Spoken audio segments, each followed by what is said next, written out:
Seguimos en su espacio Voz para el Cambio, esta ventana de compromiso con la patria, de compromiso con el ideal duartiano, pero por igual, con esa voluntad firme de trabajar y defender la unidad latino-caribeña y por supuesto la memoria y el pensamiento de nuestros próceres latino-caribeños, Emeterio Betance, Gregorio Luperón, José Martí, Simón Bolívar, la gran patria nuestra a la que nos habló José Martí, la América Morena.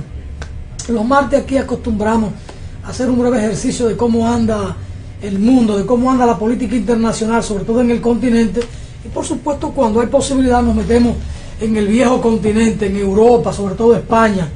Vamos a aprovechar que tenemos aquí a Narciso Isacón de presente para que veamos lo de Venezuela, porque uno veía, o muchos ven todavía, como que Maduro, Nicolás Maduro, es un político torpe, y muchos desde su propia acera hablan del presidente obrero, y sin embargo Maduro ha logrado solventar la crisis, los vientos del norte que pretendían llevárselo, y el hombre está ahí.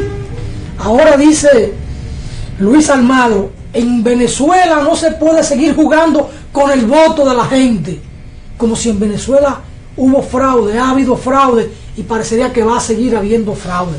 Sin embargo, hubo un proceso electoral para gobernadores y 4 de la oposición o 5 ganaron, se juramentaron y se reunieron con Nicolás Maduro y llegaron a acuerdos de trabajo conjunto por el bien de la sociedad venezolana, de la institucionalidad y del progreso de aquella sociedad. Enrique Capriles dice que no va a concurrir a las elecciones municipales. Y hay elecciones próximamente. Venezuela es el país de América Latina donde más procesos electorales han habido en los últimos 20 años. Procesos electorales transparentes. Y sin embargo, se le quiere acusar de que no son democráticos.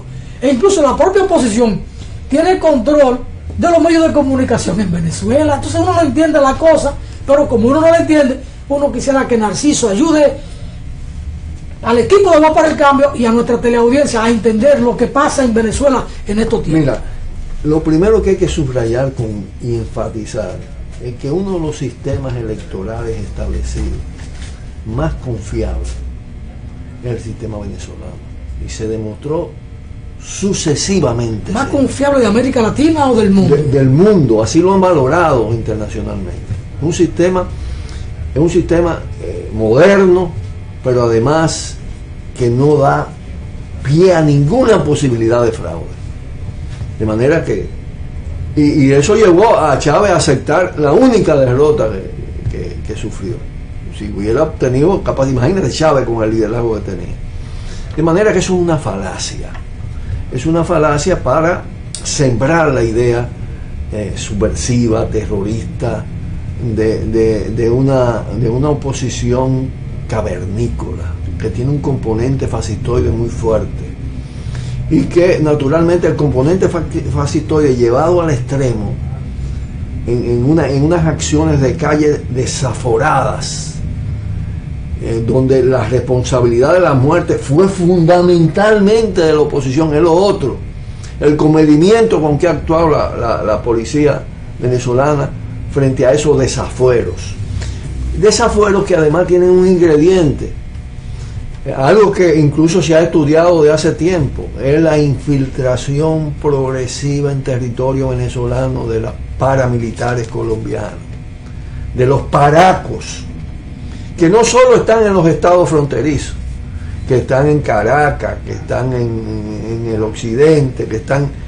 por todas partes, y que son los ingredientes que financia la oposición y los Estados Unidos, porque además es una oposición cipaya, vasalla de los Estados Unidos.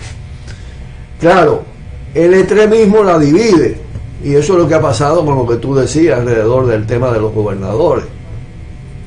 Es decir, para esos gobernadores que saben que ellos ganaron y que los otros perdieron, no aceptar ser gobernador es un tremendo problema por una decisión verdaderamente que choca totalmente con la verdad y con los hechos. Pero lo más importante de todo esto es cómo se ha venido recuperando el chavismo, porque sí, el chavismo tuvo un momento de desgaste, y sí hay un problema de carácter económico que no es solo de la gestión gubernamental, que también lo es en alguna medida. Yo pienso que el retraso que se produjo en Venezuela en relación en el tema nodal de la sustitución de importaciones, o sea, del incremento de la capacidad productiva, de la diversificación económica en un estado rentista petrolero, y el uso excesivo de la renta petrolera para las importaciones, además manejada con cierta alegría, con cierto dispendio, es un factor de crisis. Pero no solo, repito, ahí hay una guerra económica de sabotaje calculada, calculada milimétricamente en los productos que retienen. Son productos sensibles, que si la pasta de dientes, que si las toallas higiénicas de las mujeres, que si el tema del papel sanitario, en fin. Todavía, es decir, la arepa en Venezuela, que es como decir el arroz aquí, o el arroz y el plátano juntos. La arepa en Venezuela está en manos de un monopolio que es de la oposición. Porque el otro problema es el siguiente. Yo creo que se ha sido demasiado complaciente en aceptar un poder capitalista privado sedicioso, golpista. Si hay un error en la historia de Chávez fue que no hizo lo que tenía que hacer después del golpe del 11 de abril fue del 2002, ¿no? Es decir, ese era el momento para profundizar ese proceso Después del golpe. Claro. Él tomó PDVSA después del golpe. Sí, PDVSA sí. La economía, PDVSA sí, pero todo el sistema de los medios de comunicación, eso que tú decías. Es decir, cuando tú sacas el inventario de los medios de comunicación, la mayoría están en manos de la derecha. Y las cosas que dicen por ahí son terribles. Esta gente dice que es una dictadura, pero por ahí se llama matar al presidente. Se llamaba matar a Chávez. Se llama la acción violenta, pero de una manera desembosada. Y además con el ingrediente del paramilitarismo y de una oposición armada para provocar esos hechos. Entonces, esa complacencia también tiene su costo. ¿Por qué? Porque controlar el comercio exterior, controlar el sistema financiero. Quizás no sea la palabra, quizás tolerancia. Bueno, tolerancia en gran medida, complacencia porque hay un contubernio de sectores corruptos del poder con los negocios de la derecha, con el contrabando por la frontera. Eso es inocultable también. El pueblo es muy perspicaz y en Venezuela lo dice. Yo conozco esto porque yo estuve muchas veces en Venezuela alrededor de todo esto. No se trata del presidente Maduro, no se trata pero en Venezuela hay una cultura de corrupción de Estado que ha tenido continuidad. Y además, que es lo que me parece que se está corrigiendo ahora, de alguna manera se reprodujo constitucionalmente un Estado con las características de los Estados liberales, de los Estados republicanos.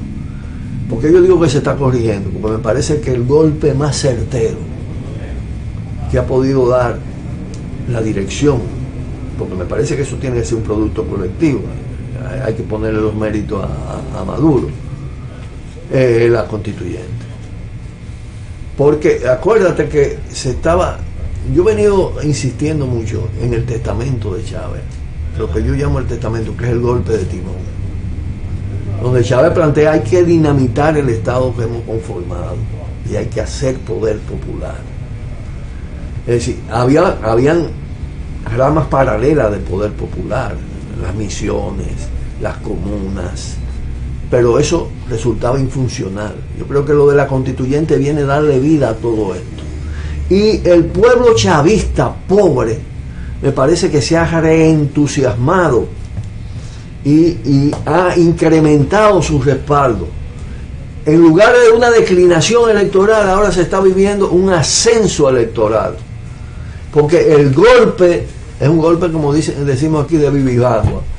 El golpe que le ha dado el chavismo y el polo patriótico a la derecha en las elecciones de gobernación es una cosa, es decir, 5 frente a cuánto, a 17.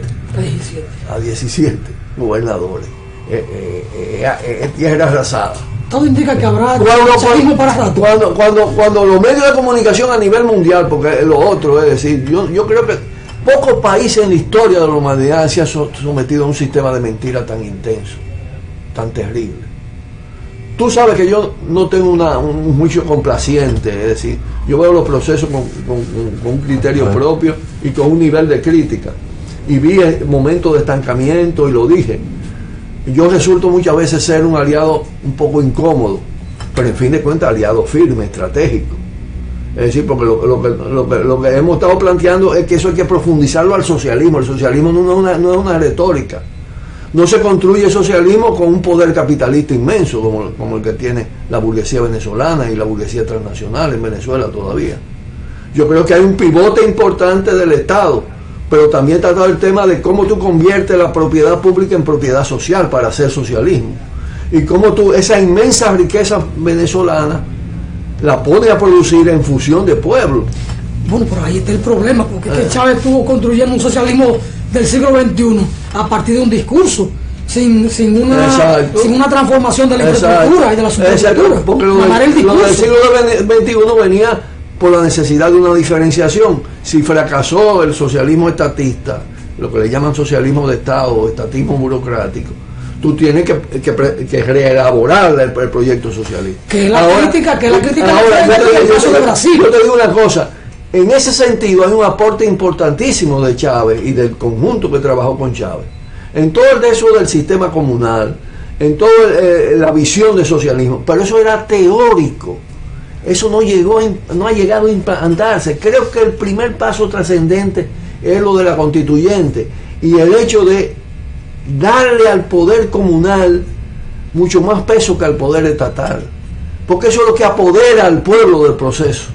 Si no, se produce la separación, ellos y nosotros, los tecnócratas, los burócratas, los políticos que están encumbrados, con vida muelle, y el pueblo humilde y trabajador, claro, con más conquista, con más acceso a la educación, con más acceso a la salud, con más posibilidades de alimentación, aunque la crisis económica ha afectado también sensiblemente esto.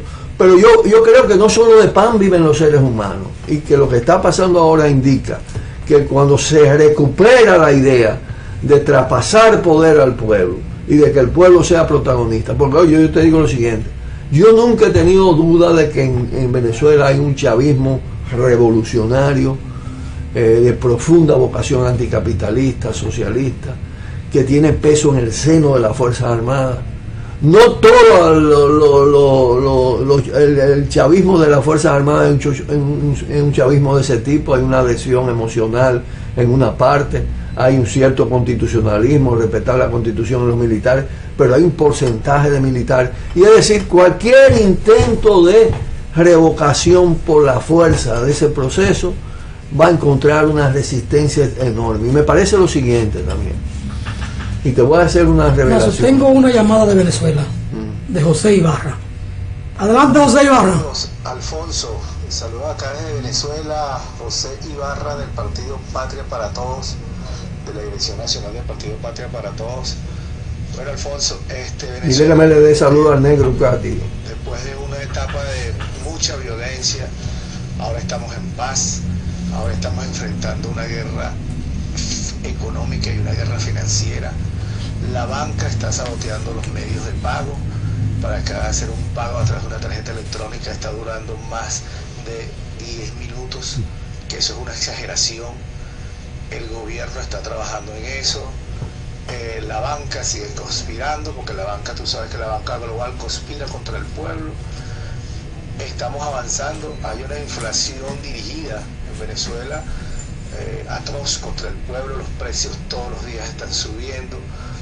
El gobierno está tomando medidas y está tomando medidas contra todos esos especuladores, que son muchos.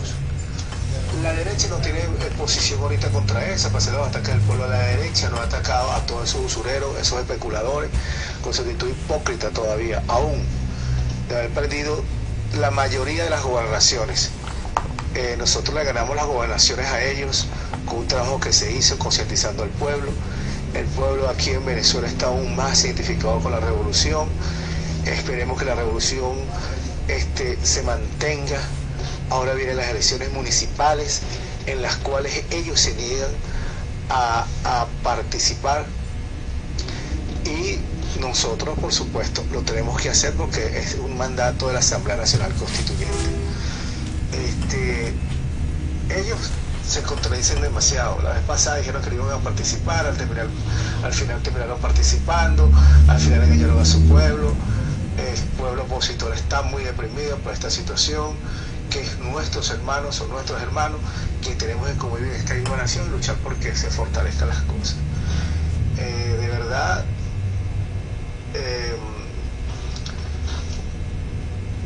se avecina la mesa de la unidad. La mesa de la unidad tiene muchas divisiones y son tantas así que ya no se ocultan.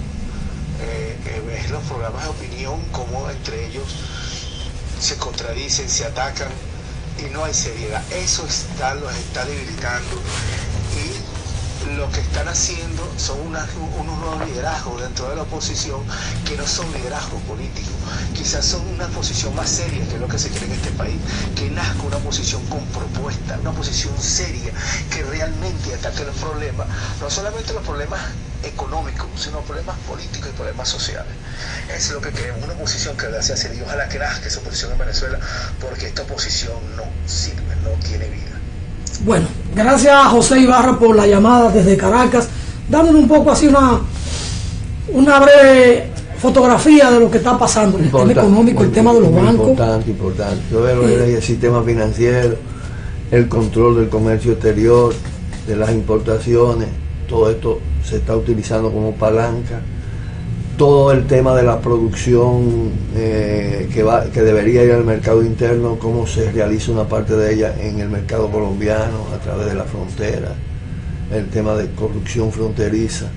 Esos son problemas cruciales en Venezuela, alrededor de todo este problema, que lo quieren presentar como exclusiva culpa del gobierno y de todo esto, cuando en verdad es una política de sabotaje. Bueno, ahora van a las elecciones municipales, pero luego vienen las elecciones presidenciales. Y si Maduro o el chavismo gana, ¿seguirá esa oposición asusada por el imperio creando estos problemas? Bueno, mira, aquí hay que ponerle atención a cosas muy graves. Es decir, la derecha venezolana, con el patrocinio de Estados Unidos, ha jugado en los dos campos, en el campo electoral y en el campo de la desestabilización, y tiene un acumulado en dirección a la desestabilización. Para eso cuenta con un aliado muy fuerte, que es la derecha colombiana, y la extrema derecha en particular, todo el fascismo colombiano. Pero en general, todo ese poder, todo ese estado terrorista colombiano es un estado antichavista, antibolivariano, pero clarito, santanderista. Pero no solo esa derecha colombiana, está lo de Macri, está lo de Temer en Brasil, que también apunta hacia allá. Y recuérdate además que en cierta medida, y lo que te iba a decir no es una infidencia, pero sí una revelación, porque yo me enteré de que cuando se produjo el tema del anuncio del acuerdo de paz en Colombia, con esa precariedad inmensa, que vamos a tener que hablar de eso. Lo que está pasando da la razón a lo que criticamos ese tipo de acuerdos. Lo que está pasando es la matanza, ya se inició. Lo de la Unión Patriótica le va a quedar corto. Pero eso lo advertimos. Claro. Ahora, ese fenómeno está atizado por Estados Unidos y las bases militares de Estados Unidos. Entonces, quitada la presión interna o reducida la presión interna, pues también el ELN está en ese proceso de pacto. Es decir, tiene mucha más facilidad de agresión sobre Venezuela. Pero no solo. Aparte de lo de Temer, yo tengo informaciones de que se está cocinando en sectores de las Fuerzas Armadas brasileñas un proceso de control y de hegemonía del grupo pro-norteamericano, que Estados Unidos ha tenido ese problema siempre. Porque el ejército brasileño es un ejército con capacidad de producción de armamento de la más alta tecnología, que no lo tiene el colombiano. Es un ejército proestadounidense en una fase agresiva de los Estados Unidos, en la que a cualquier precio quiere controlar territorio, y sobre todo los territorios ricos en recursos naturales, en petróleo, en gas, en minerales estratégicos. ¿Ese ejército brasileño siempre ha sido pro-norteamericano? No, eso es lo que te estoy diciendo. Es decir, ahora lo que están tratando es cambiar la hegemonía. Era un ejército que respondía más a la idea del imperialismo brasileño, vamos a decir, un imperialismo emergente. Un poco en eso se inscribe Lula. Lula se afilió a ese proceso, a una visión del poder burgués, pero de corte nacional, con muchos elementos de corte nacionalista. Ahora, lo de Macri, tú lo decías, es decir, una contraofensiva, pero ¿dónde está la bisagra clave para revertir? Es Venezuela. Es Venezuela. Entonces, yo creo que lo que se está produciendo ahora es alentador, que Venezuela haya tenido esa capacidad de resistencia y de recomposición. Tiene que ver con esto que te iba a decir. Es que me dicen que Maduro, cuando eso se firmó, le dijo a una persona de otra organización en Cuba misma, le dijo: esa paz en Colombia es la guerra contra nosotros. Y yo creo que se arreció, se vio el peligro inminente, que puede venir de nuevo con lo de Brasil, porque una fuerza armada brasileña, y se habla hasta de golpe, en medio de todo ese caos que hay en Brasil, justificar una situación de golpe. Porque eso que decía nuestro amigo del Patria para Todos de Venezuela, de que desear una oposición, eso es ideal. Una oposición responsable, eso no tiene decir, con propuestas. las oposiciones de hoy son mafiosas, derechistas, si están tuteladas por Estados Unidos. No es verdad que están en busca de nada bueno, es todo lo contrario, es todavía un neoliberalismo más duro, más cruel. Es lo de Macri, es lo de Temer, es lo que pasó en Honduras. Esa es la contraofensiva. Es decir, el cuadro, en caso de la crisis de los progresismos y la declinación de los progresismos, es para un cuadro peor. Entonces lo que hay que es radicalizar los procesos. Y yo creo que eso es lo que se está produciendo.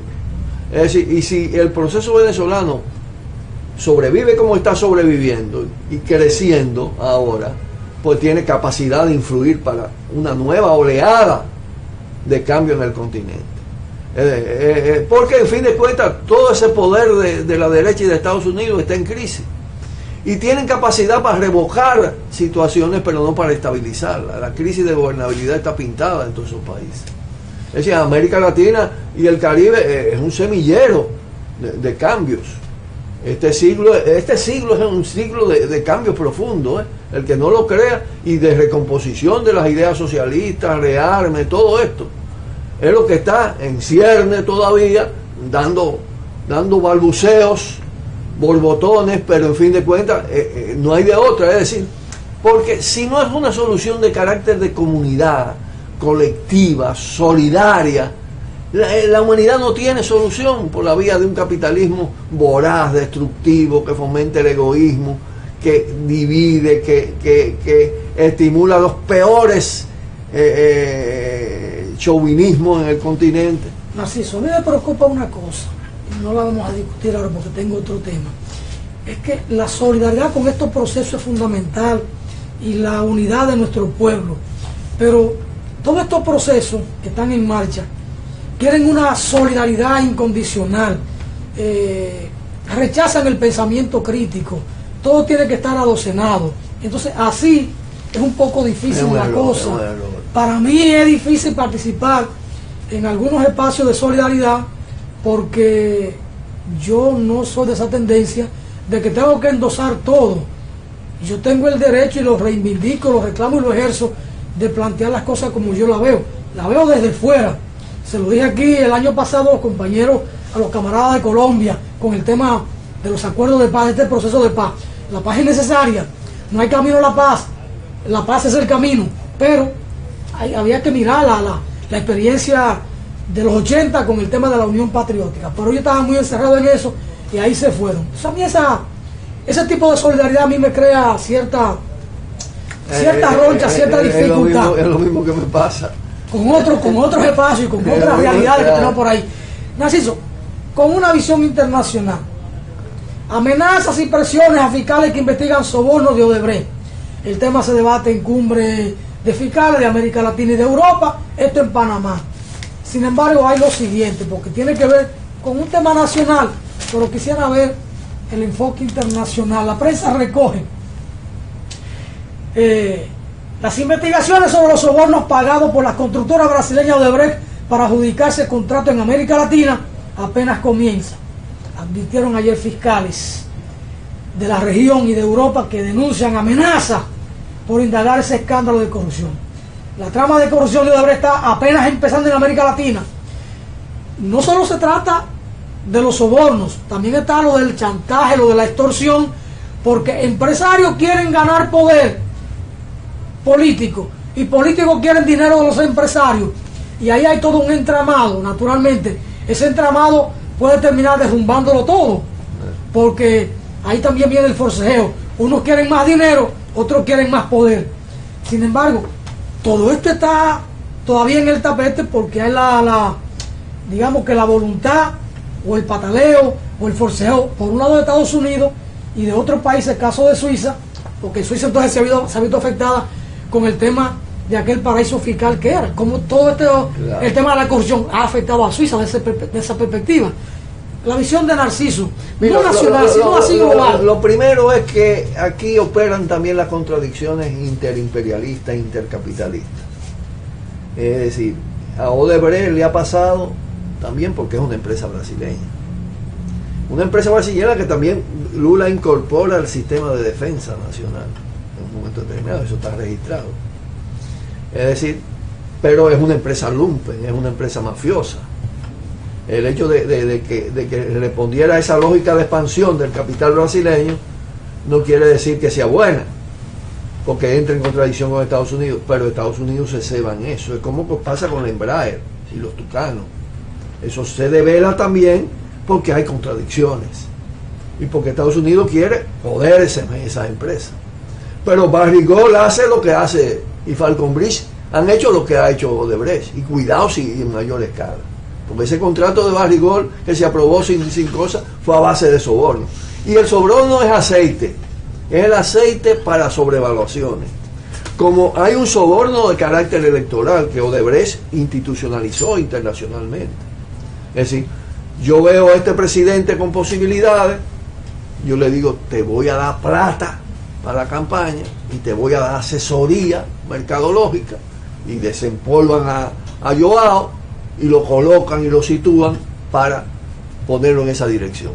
Eso es un soborno a los candidatos presidenciales para que cuando sea presidente devuelvan la gratificación. Es decir, el soborno es una pequeñita parte en comparación con las sobrevaluaciones, con el robo de la sobrevaluación. Pero todo eso ha explotado, y ha explotado internacionalmente, y es lo que está pasando. ¿Qué pasa?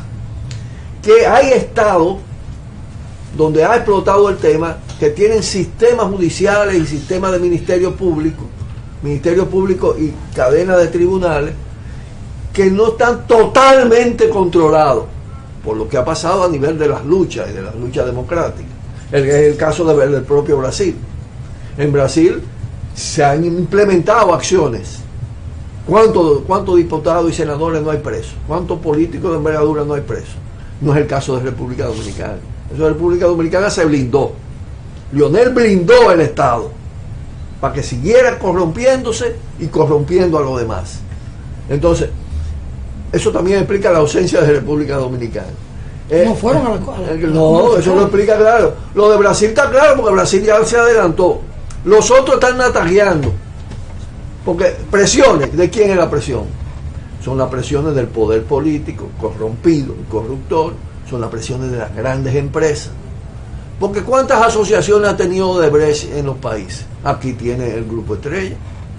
El Grupo Estrella llegó a tener el 80% de las contratas del Ministerio de Obras Públicas en un momento determinado aquí. y eso pasa por alto. Bueno. Y controla medios de comunicación. Hay muchas De cosas. mí no quieren saber ellos, pero van a tener funda, porque la verdad es la verdad. Hay Narso para rato. Ah, sí. Como un artículo de estos días. Narciso, este es un tema que se va a lo hondo.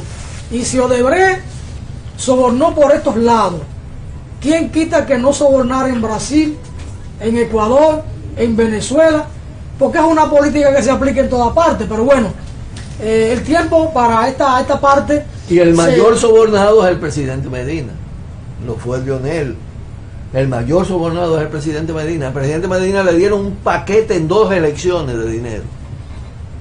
Yo estimo, por el cálculo de la distribución, que son alrededor de 500 millones de dólares para 2 campañas electorales. Eso es mucho cuarto. Llegó la energía eléctrica y por suerte que hay aire, porque esto aquí se pone muy caliente. Mire, no se muevan de ahí. Vamos a una brevísima pausa. Y entonces, Jacinto Ascensión viene a seguir esta interesante conversación con don Narciso Conde. Vamos a la pausa.